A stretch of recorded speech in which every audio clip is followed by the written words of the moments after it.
धर्म धारणा की व्यवहारिकता। शांति के साधारण समय में सैनिकों के अस्त्र शस्त्र मालखाने में जमा रहते हैं, पर जब युद्ध सिर पर आ जाता है तो उन्हें निकालकर दुरुस्त एवं प्रयुक्त किया जाता है। तलवारों पर नए सिरे से धार धरी जाती है। घर के जेवर आमतौर से तिजोरी या लॉकर में रख दिए जाते हैं, पर जब विवाह शादी जैसे उत्सव का समय आता है उन्हें निकालकर इस प्रकार चमका दिया जाता है मानो नए बनकर आए हों। वर्तमान युग संधिकाल में अस्त्रों आभूषणों की तरह प्रतिभाशालियों को प्रयुक्त किया जाएगा। व्यक्तित्वों को प्रखर प्रतिभा संपन्न करने के लिए यह आपत्ति काल जैसा समय है। इस समय उनकी टूट फूट को तत्परता पूर्वक सुधारा और सही किया जाना चाहिए। अपनी निज की समर्थता, दक्षता, प्रामाणिकता और प्रभाव प्रखरता एकमात्र इसी आधार पर निखरती है कि चिंतन, चरित्र और व्यवहार में उत्कृष्टता का अधिकाधिक समावेश हो। अनगढ़ अस्त व्यस्त लोग गई गुजरी जिंदगी जीते हैं। दूसरों की सहायता कर सकना तो दूर, अपना गुजारा तक जिस तिस के सामने गिड़गिड़ाते, हाथ पसारते या उठाईगिरी करके बड़ी कठिनाई से ही कर पाते हैं। पर जिनकी प्रतिभा प्रखर है उनकी विशिष्टताएं मणिमुक्तकों की तरह झिलमिलाती है, दूसरों को आकर्षित, प्रभावित भी करती हैं और सहारा देने में भी समर्थ होती हैं। सहयोग और सम्मान भी ऐसों के ही आगे पीछे चलता है। बदलते समय में अनगढ़ों का कूड़ा कचरा कहीं झाड़ बुहार कर दूर फेंक दिया जाएगा। बीमारियों, कठिनाइयों और तूफानों से वे ही बच पाते हैं जिनकी जीवनी शक्ति सुदृढ़ होती है। समर्थता को ओजस, मनस्विता को तेजस और जीवट को वर्चस कहते हैं। यही हैं वे दिव्य संपदाएं जिनके बदले इस संसार के हाट बाजार से कुछ भी मनचाहा खरीदा जा सकता है। दूसरों की सहायता भी वे लोग ही कर पाते हैं जिनके पास अपना वैभव और पराक्रम हो। अगले दिनों ऐसे ही लोगों की पग पग भर जरूरत पड़ेगी जिनकी प्रतिभा सामान्य जनों की तुलना में कहीं अधिक बढ़ी चढ़ी हो। संसार के वातावरण का सुधार वे ही कर सकेंगे जिनने अपने आप को सुधार कर यह सिद्ध कर दिया हो कि उनकी सृजन क्षमता असंदिग्ध है। परिस्थितियों की विपन्नता को देखते हुए उन्हें सुधारे जाने की नितांत आवश्यकता है, पर इस अति कठिन कार्य को कर वे ही सकेंगे जिनने अपने व्यक्तित्व को परिष्कृत करके यह सिद्ध कर दिया हो कि वे आड़े समय में कुछ महत्वपूर्ण भूमिका निभा सकने में सफल हो सकते हैं। इस स्तर को उपलब्ध कर सकने की कसौटी एक ही है, अपने व्यक्तित्व को दुर्गुणों से मुक्त करके सर्वोत्मुखी समर्थता से संपन्न कर लिया हो, सद्गुणों की संपदा प्रचुर परिमाण में अर्जित कर ली हो। दूसरों को कैसे बनाया जाना चाहिए इसके लिए एक मंडल विनिर्मित करना होगा। उपकरण ढालने के लिए तदनुरूप सांचा बनाए बिना काम नहीं चलता। लोग कैसे बने, कैसे बदलें, इस प्रयोग को सर्वप्रथम अपने ऊपर ही किया जाना चाहिए और बताया जाना चाहिए कि कार्य उतना कठिन नहीं है जितना कि समझा जाता है। हाथ पैरों की हरकतें इच्छानुसार मोड़ी बदली जा सकती हैं, तो कोई कारण नहीं कि अपनी निज की प्रखरता को सद्गुणों से सुसज्जित करके चमकाया दमकाया न जा सके। पिछले दिनों किसी प्रकार आलस्य, प्रमाद, उपेक्षा और अनगढ़ता की स्थिति भी सहन की जाती थी, पर बदलते युग के अनुरूप अब तो हर किसी को अपने को नए युग का नया मनुष्य बनाने की होड़ लगानी पड़ेगी, ताकि उस बदलाव का प्रमाण प्रस्तुत करते हुए समूचे समाज को, सुविस्तृत वातावरण को बदल जाने के लिए प्रोत्साहित ही नहीं, विवश और बाधित भी किया जा सके। काय कलेवर जिसका जैसा ढल चुका है वह प्रायः उसी आकार प्रकार का रहेगा, पर गुण कर्म स्वभाव में अभीष्ट उत्कृष्टता का समावेश करते हुए ऐसा कुछ चमत्कार उत्पन्न किया जा सकता है जिसके कारण इसी काया में देवत्व के दर्शन हो सकें। देवी देवताओं की कमी नहीं, उन सब की पूजा उपासना के अपने अपने महात्म्य बताए गए हैं, किंतु परीक्षा की कसौटी पर वह प्रतिपादन कदाचित ही खरा उतरता है। भक्तजन प्रायः निराशा व्यक्त करते और असफलता के लिए इस समूचे परिकर को ही कोसते देखे गए हैं। अपवाद स्वरूप ही किसी अंधे के हाथ बटेर लग पाती है, किंतु एक देवता ऐसा भी है जिसकी समुचित साधना करने पर सत्परिणाम हाथों हाथ नगद धर्म की तरह उपलब्ध होते देखे जा सकते हैं। वह देवता है जीवन। इसका सुधारा हुआ स्वरूप ही कल्पवृक्ष है। अपना रिद्धि सिद्धियों से भरा भंडार लोग न जाने क्यों नहीं खोलते और न जाने क्या कारण है कि घड़े में ऊंट खोजते फिरते हैं। अच्छा होता आत्मविश्वास जगाया गया होता, अपने को परिष्कृत कर लेने भर से हस्तगत हो सकने वाली संपदाओं और विभूतियों पर विश्वास किया गया होता। प्राचीन काल में सभी बच्चे स्वस्थ पैदा होते थे, तब उनको थोड़े से बड़े होते ही अखाड़ों में कड़ी कसरतें करने के लिए भेज दिया जाता था। पर अब स्थिति बदल गई है। अपंग, रुग्ण और दुर्बल पीढ़ी को अखाड़े नहीं भेजा जा सकता। उन्हें स्वास्थ्य रक्षा के सामान्य से नियमों से ही अवगत अभ्यस्त कराना पर्याप्त होगा। आत्मबल, जिनमें सभी बलों का सहज समावेश हो जाता है, की उपलब्धि के लिए आध्यात्मिक प्रयोग अभ्यास करने होते हैं। प्राचीन काल में वे तप, साधना और योगाभ्यासों से आरंभ होते थे, पर अब तो व्यक्तित्व की दृष्टि से विकृत पीढ़ी को अध्यात्म की आरंभिक साधनाएं कराना ही पर्याप्त होगा। हाई स्कूल पास करने से पहले ही कॉलेज की योजना बनाना व्यर्थ है। पंचशीलों का अभ्यास करें। प्राचीन काल में हर एक साधक को प्रारंभ में यम नियम साधने पड़ते थे। उसके अंतर्गत सत्य, अहिंसा, ब्रह्मचर्य, अस्तेय, अपरिग्रह आदि की साधना अनिवार्य थी। उस समय के सामाजिक वातावरण में वे सर्वसाधारण के लिए साध्य रहे होंगे, परंतु आज की स्थिति में वैसा संभव नहीं दिखता। अब तो व्यवहारिक पंचशीलों का परिपालन आदतों में सम्मिलित हो सके तो भी काम चल जाएगा। श्रमशीलता, मितव्ययता, शिष्टता, सुव्यवस्था और सहकारिता के पंचशील हमारे क्रियाकलाप में पूरी तरह घुल मिल सकें तो समझना चाहिए कि प्राचीन काल की तप साधना के समतुल्य साधनात्मक साहस बन पड़ा। पहला, आलस्य, प्रमाद, विलासिता, ठाट-बाट आदि के कारण आदमी बुरी तरह हरामखोर बन गया है। उपलब्ध शक्ति का 1/4 भाग भी उत्पादक श्रम में नियोजित नहीं हो पाता।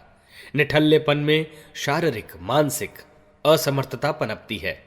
आर्थिक तथा दूसरी सभी प्रगतियों का द्वार बंद हो जाता है। श्रम के बिना शरीर निरोग एवं सशक्त भी नहीं रह सकता। श्रम के बिना उत्पादन भी संभव नहीं। समाज में विडंबनाएं इसी कारण पनपती रही हैं कि नर नारी श्रम न करने में बड़प्पन अनुभव करने लगे। कामचोरी, कम से कम श्रम करके अधिक से अधिक लाभ पाने की प्रवृत्तियां समाज को अपंग जैसा बनाए दे रही हैं। इस भयंकरता को समझते हुए समय को तत्परता और तन्मयता भरे परिश्रम के साथ जोड़कर दिनचर्या बनाई जाए तो प्रतीत होगा कि उपलब्ध समय एवं साधनों में ही प्रगतिशीलता के साथ जुड़े हुए अनेक सत्परिणाम उपलब्ध होते चले जाते हैं।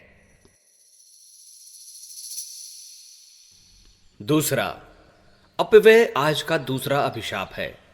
दुर्व्यसनों में, फैशन तथा सज धज जैसे आडंबरों में उतना समय और पैसा खर्च होता है कि उसे बचा लेने पर अपने तथा दूसरों के अनेक प्रयोजन सध सकते हैं। फजूल खर्ची का कोई अंत नहीं। उसे किसी भी सीमा तक किया जा सकता है। उसकी ललक जब उभरती है तो पूरा कर सकना साधारण श्रम कौशल के लिए संभव ही नहीं हो पाता। तब बेईमानी, बदमाशी का आश्रय लिए बिना काम नहीं चलता। इस अमीरी प्रदर्शन से कभी किसी को भले ही सम्मान मिलता रहा हो, पर अब तो उसके कारण ईर्ष्या ही उपजती है।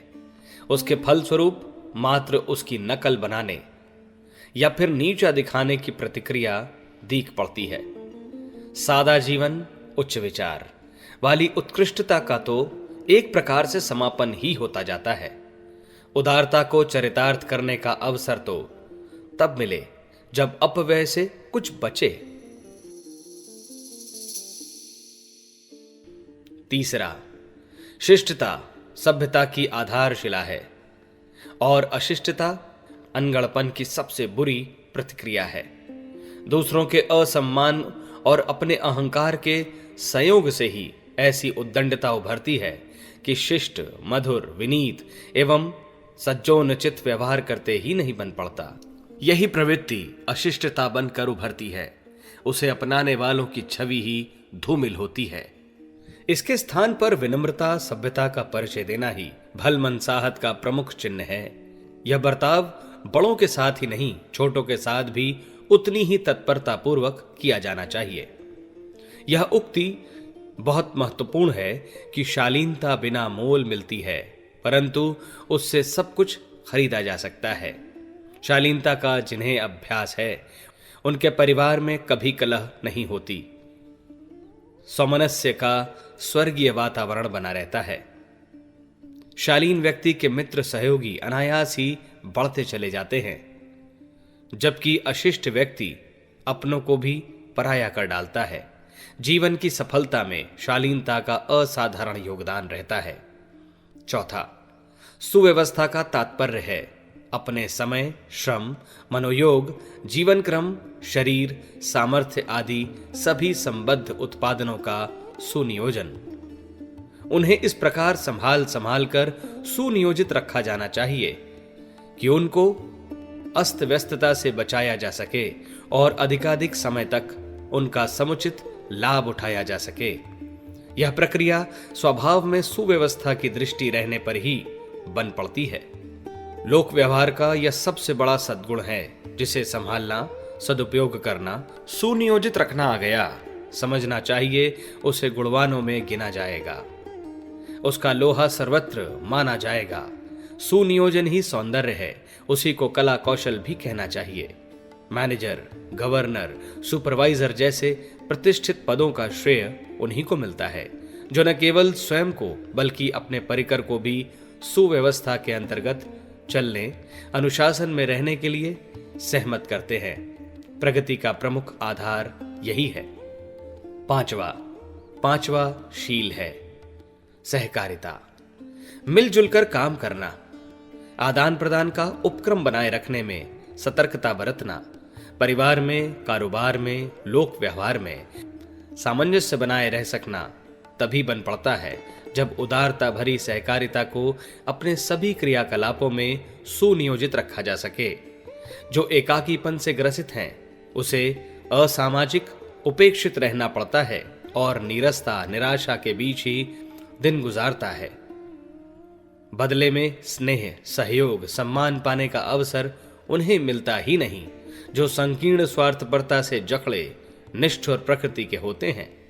बड़े कार्य संयुक्त शक्ति से ही संपन्न हो पाते हैं। देव शक्तियों के संयोग से दुर्गा के प्रादुर्भाव की कथा सर्वविदित है। संकीर्ण स्वार्थपरता के स्थान पर उदार सहकारिता की प्रवृत्ति जगाने से, वैसा अभ्यास बनाने से ही संघ शक्ति जागृत होती है। योग्य कार्यकर्ता होने पर भी सहकारिता के अभाव में न कोई संस्था पनप सकती है और न कोई व्यवसाय प्रगति कर सकता है। उपरोक्त 5 दुर्गुणों को यदि छोड़ा जा सके और उसके विपरीत सदाशयता की रीति नीति को अपनाया जा सके तो समझना चाहिए कि मानवीय गरिमा के अनुरूप मर्यादा पालन बन पड़ा और हंसती हंसाती, उठती उठाती जिंदगी का रहस्य हाथ लगा। ऐसे ही लोग धन्य बनते और अपने समय, परिकर एवं वातावरण को धन्य बनाते हैं। व्यवहारिक धर्म धारणा का परिपालन इतने सीमित सद्गुणों को क्रियाकलापों का अंग बना लेने पर भी सध जाता है। इन सद्गुणों को अपने दृष्टिकोण, स्वभाव एवं अभ्यास में उतारने का सबसे अच्छा अवसर परिवार परिकर के बीच मिलता है। यदि घर के आवश्यक कार्य परिवार परिकर के सभी सदस्य साथ साथ सहयोग पूर्वक निपटाया करें, उत्साह की प्रशंसा और उपेक्षा की भर्त्सना किया करें, तो इतने से ही स्वल्प परिवर्तन से परिवार के हर सदस्य को सुसंस्कारी बनने का अवसर मिल सकता है। परिवार संस्था ही नर रत्नों की खदान बन सकती है। परिवार में सद्गुणों का अभ्यास जो करते हैं, उनके लिए यह तनिक भी कठिन नहीं रहता कि लोक व्यवहार में पग पग पर शालीनता का परिचय दें और बदले में उत्साह भरी उपलब्धियों का पूरा पूरा लाभ सहज ही प्राप्त करते रहें।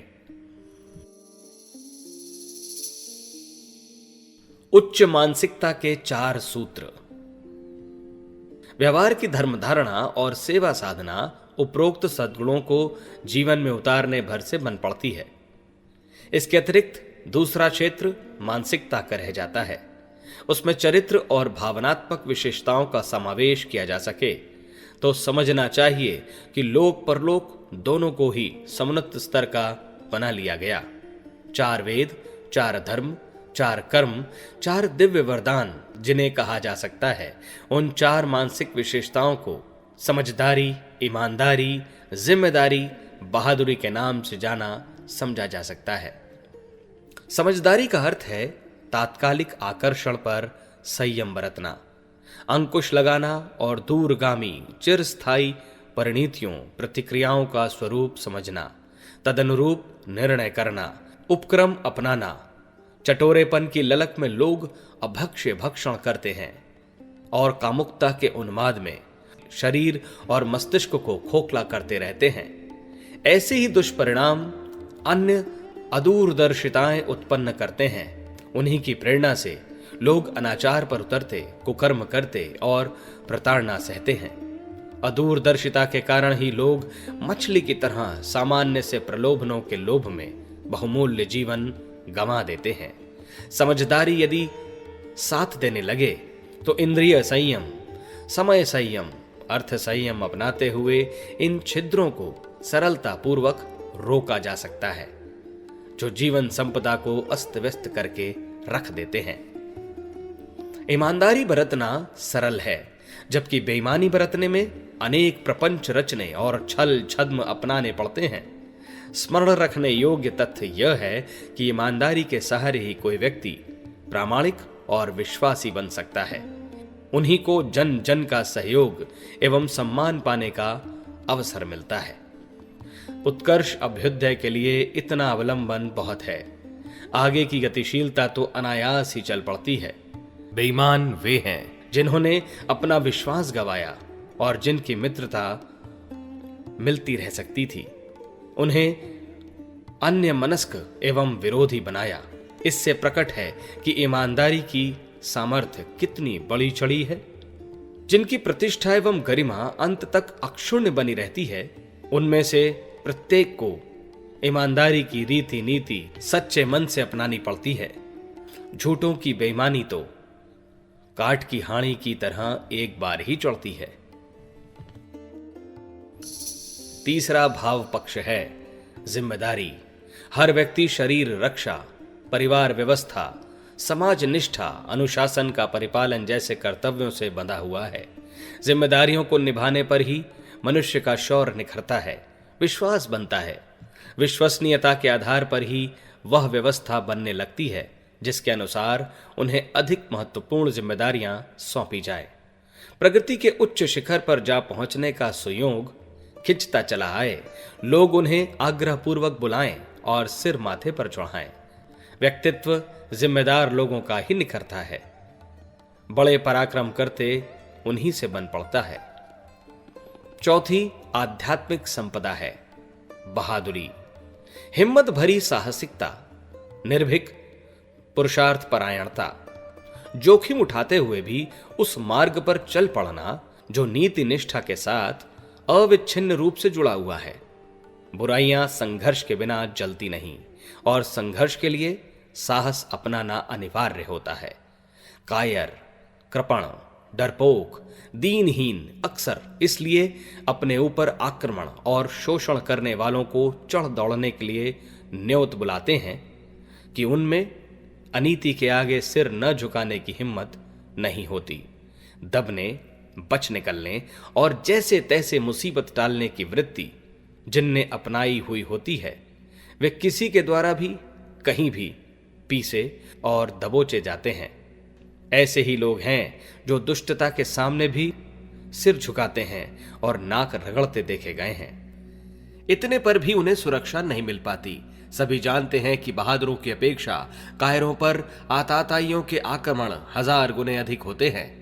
कठिनाइयों से पार पाने और प्रगति पथ पर आगे बढ़ने के लिए साहस ही एकमात्र ऐसा साथी है जिसको साथ लेकर मनुष्य एकाकी भी दुर्गम दिखने वाले पथ पर चल पड़ने एवं लक्ष्य तक जा पहुंचने में समर्थ हो सकता है।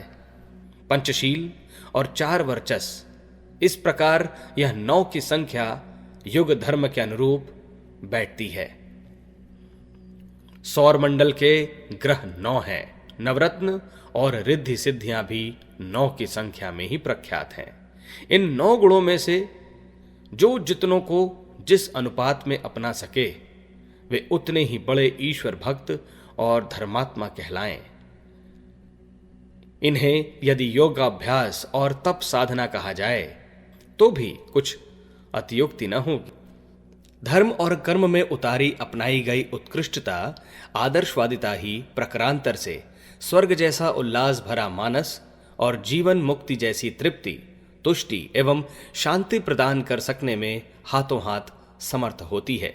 उनके लिए देर तक किसी को भी प्रतीक्षा नहीं करनी पड़ती। किंवदंतियों के अनुसार मरने के उपरांत ही स्वर्ग मुक्ति जैसी उपलब्धियों को प्राप्त किया जा सकता है।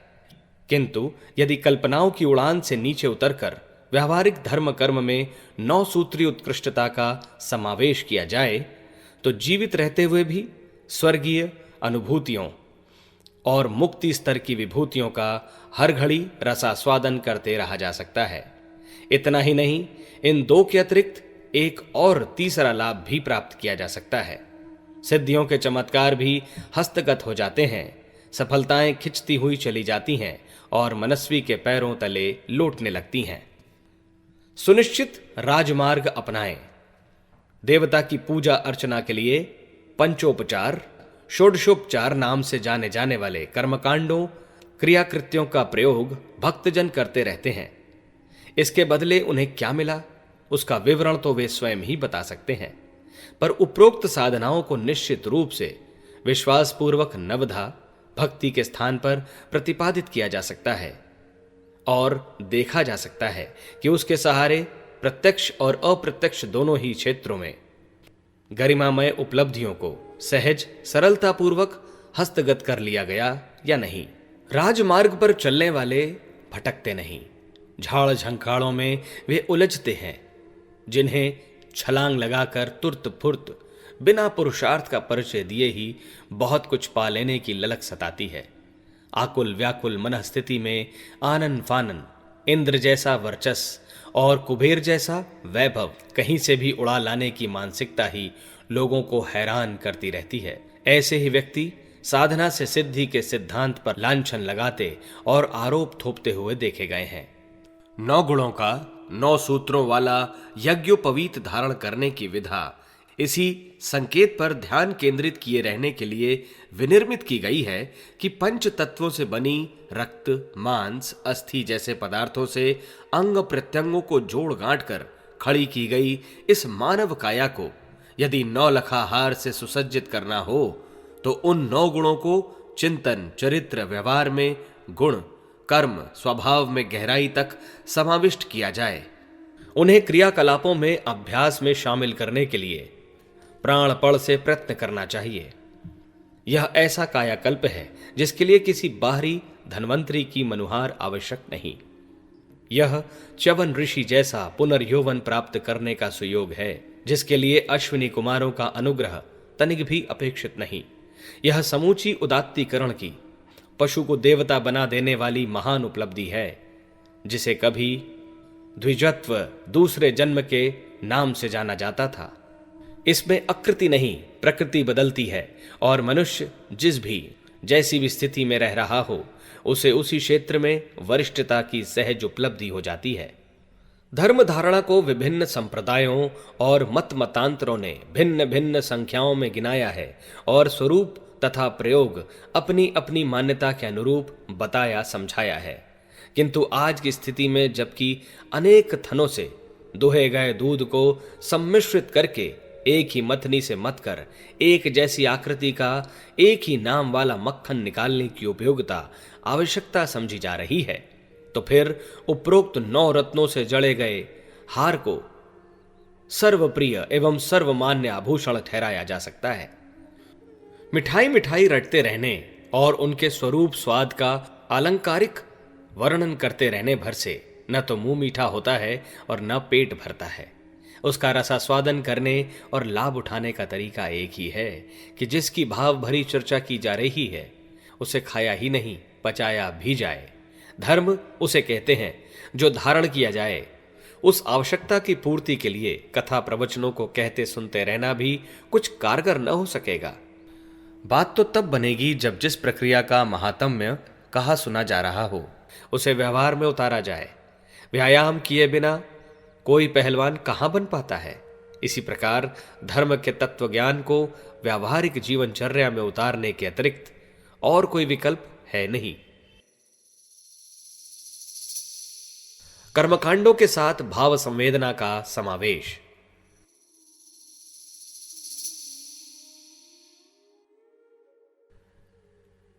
ईश्वर को किसी ने देखा नहीं है और न वह सर्वव्यापी निराकार होने के कारण देखने की वस्तु है। उसकी प्रतीक प्रतिमा तो इसलिए बनाई जाती है कि मानवीय कलेवर में उत्कृष्टता की पक्षधर भाव श्रद्धा को उस माध्यम से जोड़कर परब्रह्म की विशिष्टताओं की परिकल्पना करना सर्वसाधारण के लिए सहज संभव हो सके। राष्ट्र ध्वज में देशभक्ति की भाव श्रद्धा का समावेश करके उसे गर्व गौरव के साथ फहराया और समुचित सम्मान प्रदान किया जाता है। उसी प्रकार सर्वव्यापी न्यायनिष्ठ सत्ता का आरोपण प्रतिमा में करके भाव श्रद्धा को इस स्तर का सुविकसित बनाया जाता है कि वह सत प्रवृत्तियों के समुच्चय पर ब्रह्म के साथ जुड़ सकने योग्य बन सके। भगवान के दर्शन करने के लिए लालायित अर्जुन काकभुशुंडी यशोदा कौशल्या आदि के आग्रह का जब किसी प्रकार समाधान होते न दिख पड़ा और साकार दर्शन का आग्रह बना ही रहा तो उन्हें तत्वज्ञान की प्रकाश की प्रेरणा ने इस विशाल विश्व को ही विराट ब्रह्म की प्रतिमा बताया। इस विराट स्वरूप दर्शन का वर्णन विवेचन गीताकार ने अलंकारिक ढंग से समझाते हुए यह बताने का प्रयत्न किया है कि विश्वव्यापी उत्कृष्टता ही उपासना योग्य ईश्वरीय सत्ता है। यो तो उसे समस्त विश्व ब्रह्मांड में एक नियामक सूत्र संचालक के रूप में जाना जा सकता है। उसे अनुशासन संतुलन सुनियोजन आदि के रूप में ही वैज्ञानिक दृष्टि से समझा जा सकता है। उसकी अनुभूति भाव श्रद्धा के रूप में ही हो सकती है। तन्मय और तद्रूप होकर ही उसे पाया जा सकता है। अग्नि के साथ एकात्मता प्राप्त करने के लिए ईंधन को आत्मसमर्पण करना पड़ता है और अपना स्वतंत्र अस्तित्व मिटाकर तद्रूप होने का साहस जुटाना पड़ता है। ईश्वर और जीव के मिलन की यही प्रक्रिया है। नाले को नदी में अपना विलय करना पड़ता है, पानी को दूध में घुलना पड़ता है और वैसा ही स्वाद स्वरूप धारण करना पड़ता है। पति और पत्नी इस समर्पण की मानसिकता को अपनाकर ही द्वैत से अद्वैत की स्थिति में पहुंचते हैं। मनुष्य भी जब देवत्व से संपन्न होता है तो देवता बन जाता है और जब उसमें परमात्मा जैसी व्यापकता ओतप्रोत हो जाती है तो आत्मा की स्थिति परमात्मा जैसी हो जाती है। उसमें बहुत कुछ उलट फेर करने की अलौकिकता भी समाविष्ट हो जाती है। ऋषियों और सिद्ध पुरुषों को इसी दृष्टि से देखा परखा और उन्हें प्रायः उसी आधार पर ही श्रेय सम्मान दिया जाता है। प्रतीक पूजा का तत्व दर्शन। विभिन्न मत मतांतरों के अनुरूप विभिन्न प्रकार की पूजा पद्धतियां क्षेत्र या संप्रदाय विशेष में प्रचलित पाई जाती हैं। उन सब के पीछे तथ्य और रहस्य एक ही काम करता है कि अपने आपे को परिष्कृत एवं सुव्यवस्थित बनाया जाए। यही ईश्वर की एकमात्र पूजा उपासना और अभ्यर्थना है। विश्व व्यवस्था में निरंतर संलग्न परमेश्वर को उतनी फुर्सत नहीं कि वह इतने भक्तजनों की मनुहार सुनने और चित्र विचित्र उपहारों को ग्रहण करने में समय बिताया करे। यह सब तो मात्र अभ्यर्थना के माध्यम से अपने आप को उत्कृष्टता के मार्ग पर चल पड़ने के लिए स्व संकेत के रूप में रचा और किया जाता है। ईश्वर पर न किसी की प्रशंसा का कोई असर पड़ता है और न निंदा का। पुजारी नित्य प्रशंसा के पुल बांधते और नास्तिक हजारों गालियां सुनाते हैं। इनमें से किसी की भी बकझक का उस पर कोई असर नहीं पड़ता। गिड़गिड़ाने, नाक रगड़ने पर भी चयन आयोग किसी को ऑफिसर नियुक्त नहीं करता। छात्रवृत्ति पाने के लिए नंबर लाने और प्रतिस्पर्धा जीतने से कम में किसी प्रकार भी काम नहीं चलता। ईश्वर की भी यही सुनिश्चित रीति नीति है। उसकी प्रसन्नता भी एक केंद्र बिंदु पर केंद्रित है कि किसने उसके विश्व उद्यान को सुंदर समुन्नत बनाने के लिए कितना अनुदान प्रस्तुत किया। उपासनात्मक कर्मकांड इसी एक सुनिश्चित व्यवस्था को जानने मानने के लिए किए और अपनाए जाते हैं। यदि कर्मकांड लकीर भर पीटने की तरह पूरे किए जाएं और परमात्मा के आदेश अनुशासन की अवज्ञा की जाती रहे तो समझना चाहिए यह मात्र बाल क्रीड़ा, खेल खिलवाड़ ही है। उतने भर से किसी का कुछ भला होने वाला है नहीं। देव पूजा के कर्मकांडों को प्रतीकोपासना कहते हैं, जिसका तात्पर्य है कि संकेतों के आधार पर क्रियाकलापों को निर्धारित करना। देवता की प्रतिमा एक पूर्ण मनुष्य की परिकल्पना है, जिसके उपासक को भी हर स्थिति में सर्वांग सुंदर एवं नवयुवक जैसी मनस्थिति में बने रहना चाहिए। देवियां मात्र सत्ता की प्रतीक हैं। तरुणी एवं सौंदर्यमयी होते हुए भी उन्हें कुदृष्टि से नहीं देखा जाता, वरन पवित्रता की मान्यता विकसित करते हुए उन्हें श्रद्धापूर्वक नमन वंदन ही किया जाता है। नारी मात्र के प्रति प्रत्येक साधक की मान्यताएं इस स्तर की विनिर्मित विकसित होनी चाहिए। पूजा अर्ध में जल, अक्षत, पुष्प, चंदन, धूप, दीप, नैवेद्य आदि को संजो कर रखा जाता है। इसका तात्पर्य उन माध्यम संकेतों को ध्यान में रखते हुए अपनी रीति नीति का निर्धारण करना है। जल का अर्थ है शीतलता। हम शांत, सौम्य और संतुलित रहें। धूप के पीछे दिशा निर्देशन यह है कि हम वातावरण को सत्प्रवृत्तियों से भरा पूरा सुगंधित बनाएं। दीपक का संकेत है कि ज्ञान का प्रकाश व्यापक बनाने के लिए हम अपने साधनों विभूतियों में से कुछ भी उत्सर्ग करने के लिए तैयार रहें। चंदन अर्थात समीपवर्तियों को अपने जैसा सुगंधित बना लेना। काटे घिसे जाने जैसी विकट परिस्थितियां आने पर भी प्रमुदित करने वाले स्वभाव को न छोड़े। पुष्प अर्थात हंसते हंसाते खिलते खिलाते रहने की प्रकृति अपना लेना। अक्षत अर्थात अपने उपार्जन का एक अंश दिव्य प्रयोजनों के लिए नियोजित करने में अटूट निष्ठा बनाए रखना। उदार बने रहना आदि। भगवान को इन वस्तुओं की कोई आवश्यकता पड़ रही हो ऐसी बात नहीं है। इन प्रतीक समर्पणों के माध्यम से हम अपने को ही प्रशिक्षित करते हैं कि देवत्व के अवतरण हेतु व्यक्तित्व को पात्रता से सुसज्जित रखें। गार्ड लाल और हरी झंडियां दिखाता है। यूं रंगों का अपना कोई महत्व नहीं, पर झंडियां दिखाने पर जो खड़ा होने और चल पड़ने का संकेत मिलता है उसी को समझने और क्रियान्वित करने पर रेल व्यवस्था बन पड़ती है। उपासना परक क्रिया कृत्यों में भगवान को रिझाने, फुसलाने या पात्रता प्रदर्शित किए बिना, पुरुषार्थ अपनाए बिना मनचाही कामनाएं पूरी कर लेने जैसा कुछ भी सन्निहित नहीं है। आमतौर से लोग भ्रम में ही उलझे रहते हैं। फसल काटने के लिए बीज बोने सींचने के बिना काम चलता ही नहीं, फिर चाहे अनुनय विनय जैसी कुछ भी उछल कूद क्यों न की जाती रहे।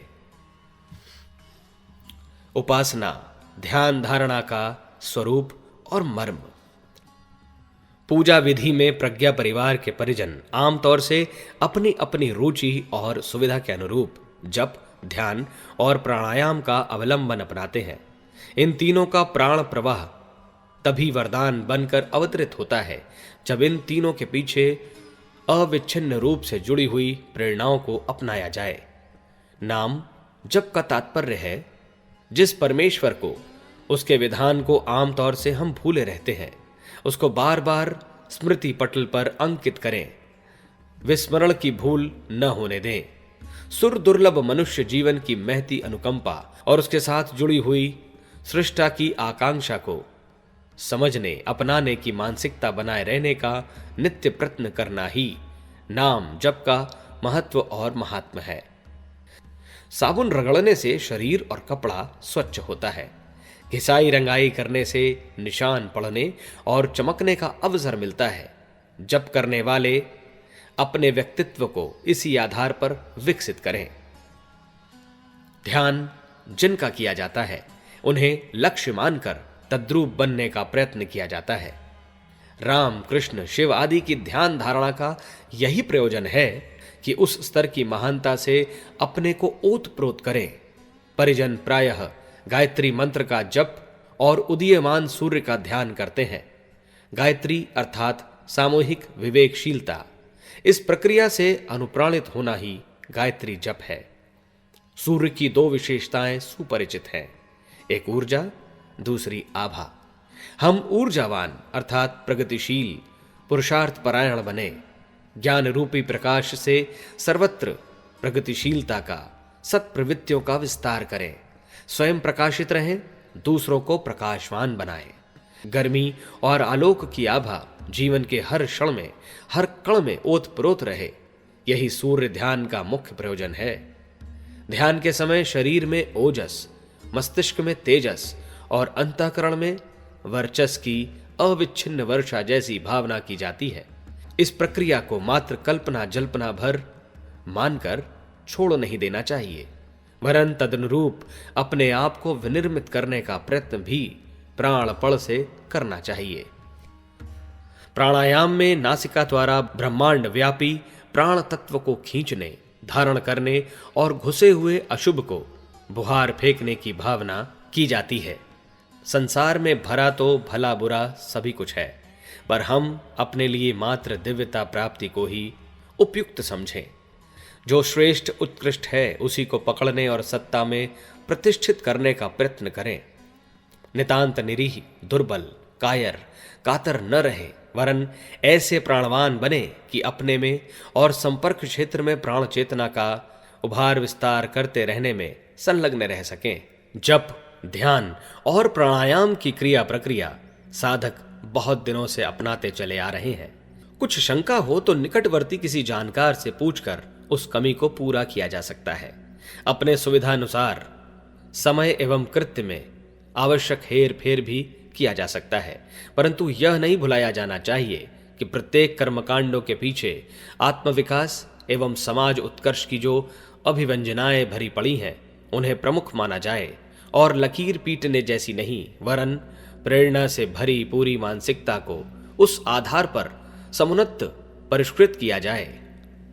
एक प्रचलन साधना के साथ यह भी जुड़ा हुआ है कि गुरुवार को हल्का भारी उपवास किया जाए और ब्रह्मचर्य पाला जाए।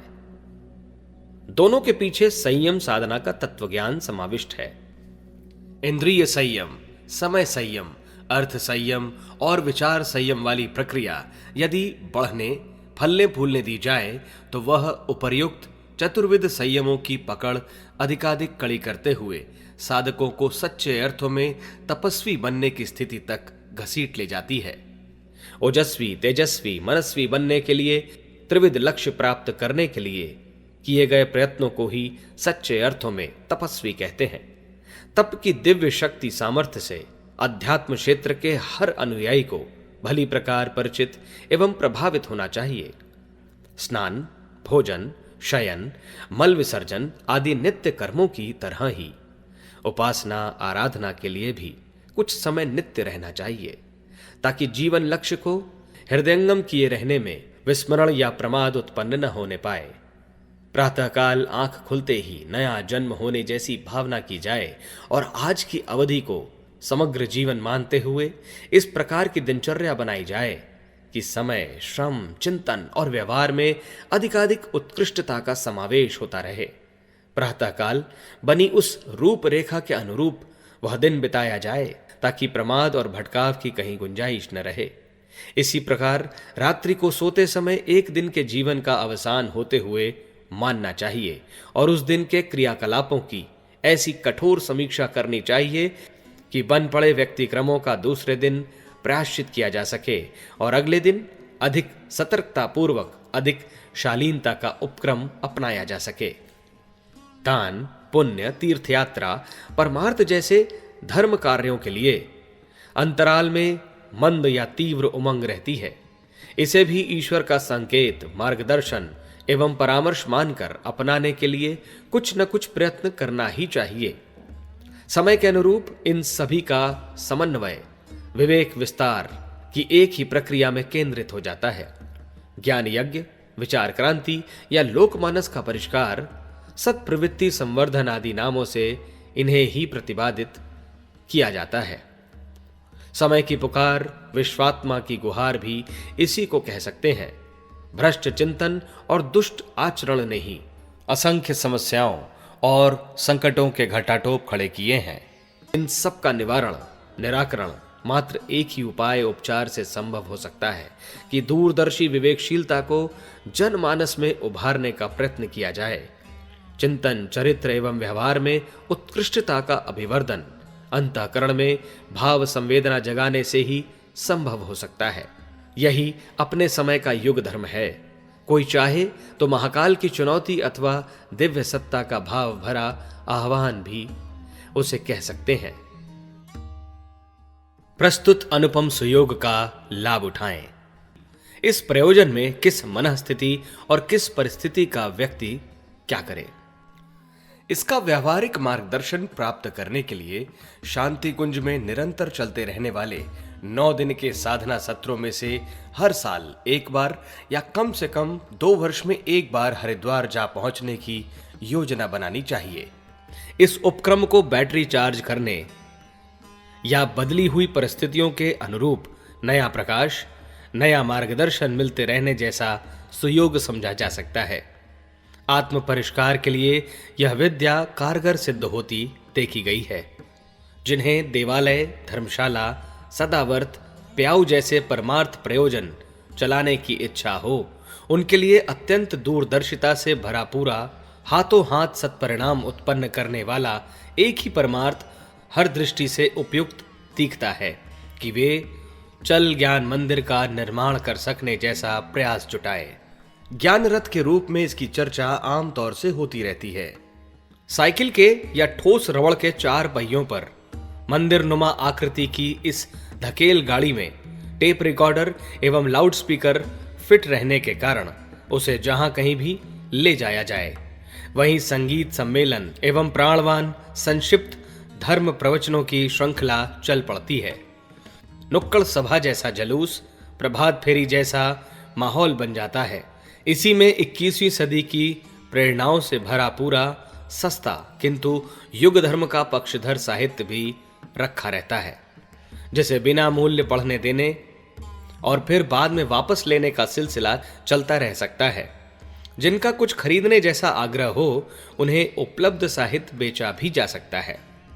ऐसा चल मंदिर विनिर्मित करने में प्रायः 1 तोले सोने के मूल्य जितनी लागत आती है, जिसे कोई एक या कुछ लोग मिलकर सहज ही जुटा सकते हैं।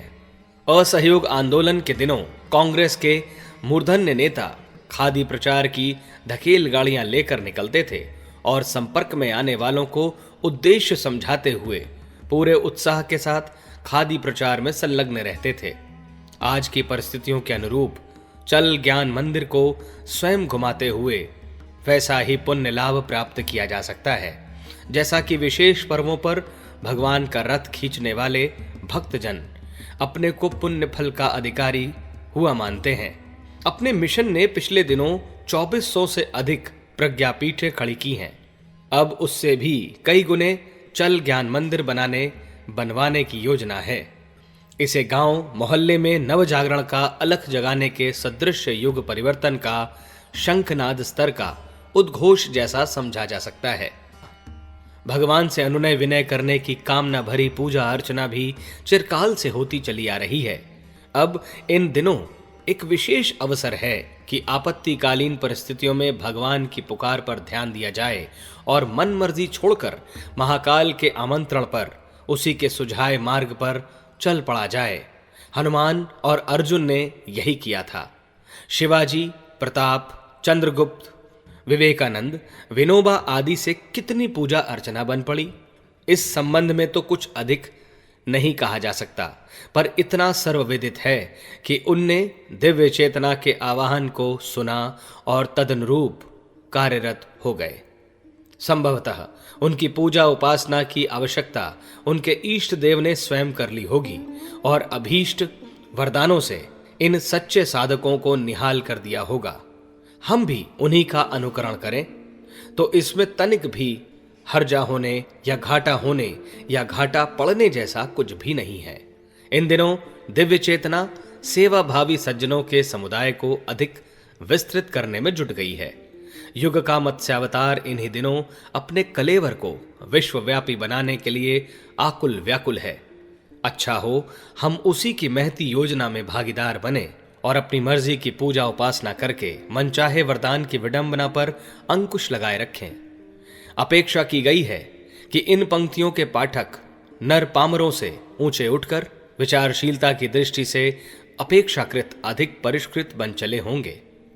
वे 1 से 5, 5 से 25, 25 से 125 वाली गुणन प्रक्रिया अपनाकर 4 और साथी ढूंढें तथा उन्हें अपने प्रयोजनों में सहभागी बनाकर युग मानवों का एक पंचायत विनिर्मित करें। समयदान और अंशदान करते रहने के लिए उन्हें भी अपनी जैसी कर्म पद्धति अपनाने के लिए सहमत करें। करने का तो एक ही कार्य है, विवेक विस्तार। इसके कितने ही कार्यक्रम बन चुके हैं, इनमें से कुछ भी अपनी इच्छानुसार अपनाया जा सकता है। आत्म परिष्कार सत्प्रवृत्ति संवर्धन के अतिरिक्त इन दिनों जिस पुण्य प्रक्रिया को उतने ही उत्साह से अपनाया जाना है वह है 1 से 5 की रीति नीति अपनाते हुए समस्त विश्व को नवजीवन की विचारधारा से अनुप्रामाणित करना। इसी क्रम में अपने जीवन का असाधारण परिष्कार और विकास भी सुनिश्चित रूप से हो सकेगा।